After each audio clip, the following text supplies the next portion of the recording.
Whenever anybody thinks about the 2013 NBA draft, the first thing that probably comes to mind is Anthony Bennett.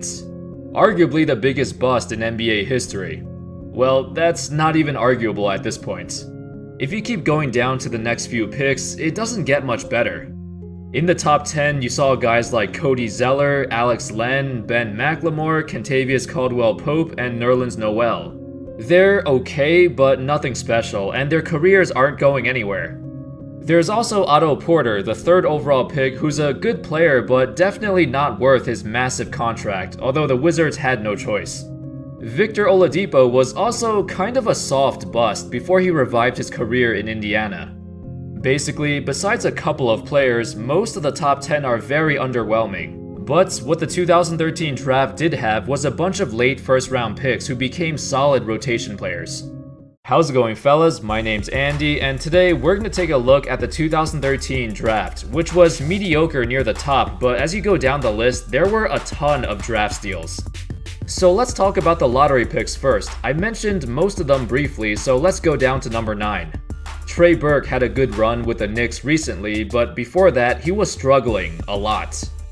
Michael Carter-Williams won Rookie of the Year, but after that, his career went downhill very fast and just had the worst season of his career with the Hornets. He averaged just 5 points per game on putrid percentages. Shabazz Muhammad was another prospect who some scouts believed would be a top 5 pick in this draft, but apparently he lied about his age and was actually 1 year older than what everybody thought.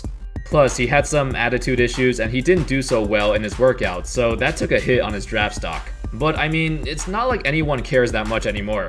He's a one-dimensional player who got injured a lot early in his career and never got back on track. Recently, he played for the Bucks, and he was okay off the bench but didn't get many minutes. Baz is a very interesting player with a unique skill set, but I'm not sure how effective he could be in the long term if he doesn't improve defensively or develop a better jumper. So yeah, basically the lottery had a lot of underwhelming players. Anyway, let's look at the steals of this draft class, starting from the very bottom, the undrafted players. Daniel Tice, a good, energetic big man who found his way into the Celtics rotation. To be honest, I still think he's Jonas Jerebko every time I see him. Troy Daniels, a sharpshooter who hits over 40% of his threes. His most memorable moment was hitting a game winner in the 2014 playoffs, preventing the Rockets from going down 3-0 against the Blazers. Dwayne Dedmon, another energetic big man who had a breakout season with the Hawks, averaging 10 points and 8 rebounds a game while also showing off his new 3-point shots. Seth Curry, he's like a poor man's Steph Curry and also had a great season with the Mavs, averaging 13 points and proved to be a great 3-point shooter, just like his brother. Brandon Paul, who made the Spurs roster, and he had a couple of good games in his first season. He's already a solid defender, and hopefully being with the Spurs would help him stay in the league a bit longer. Ian Clark, a solid backup shooting guard with a decent 3-point shot and great at finishing at the rim. Most of you probably recognize him from when he was on the Warriors. He was part of their 2017 championship team. Matthew Dellavedova. I'm sure everybody know who Delly is, but he kinda fell out of the rotation in Milwaukee, playing behind Bledsoe and Brogdon. He hasn't been very good after leaving Cleveland, but every time he's on the floor, he hustles and gives 110% effort. And finally, Robert Covington, who's probably the best undrafted player in this class and has turned into a great 3-and-D player. Although he still has issues with consistency, like in the first 15 games of the 2017-18 season, he was shooting 49% from 3, but drastically cooled down as the season progressed. And he was kinda awful in the 2018 playoffs. It's funny cause the Sixers signed him in the first place because they were tanking and wanted to lose since they knew Covington wasn't any good. A lot of players who played on the Sixers during that whole tanking period never got a chance in the NBA again. It was a pleasant surprise he developed the way he did and became a great complementary piece. With most other drafts, there's probably like 2 or 3 undrafted players who have a long career in the NBA, but I think this class is a huge exception.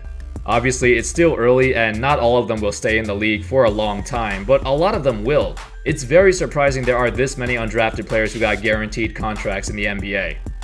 Additionally, there are a ton of players in the later part of the first round who became good role players or even stars. CJ McCollum, Steven Adams, Kelly Olynyk, these three all found their place in the NBA.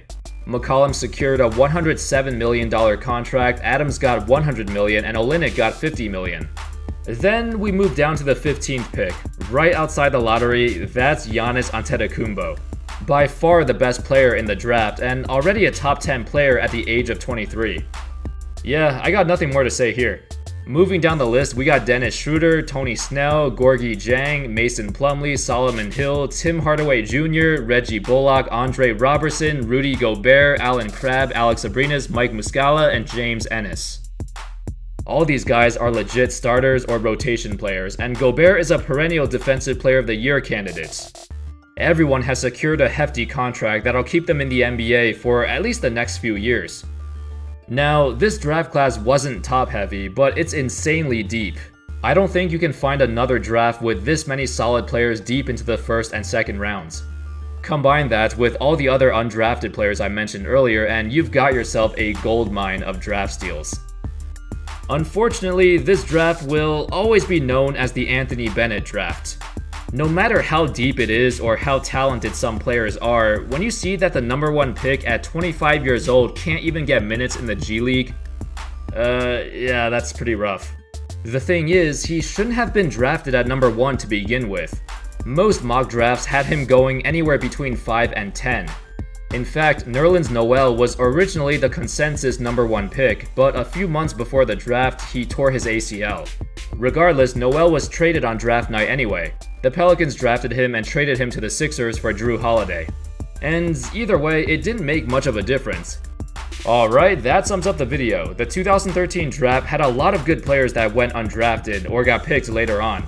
It's an interesting group of players, and no one could have guessed that the clear-cut best player would be a very raw 18-year-old kid from Greece. And that's all, folks. Thank you everyone so much for watching. Hope you enjoyed the video, and as always, I'll see you next time. Peace.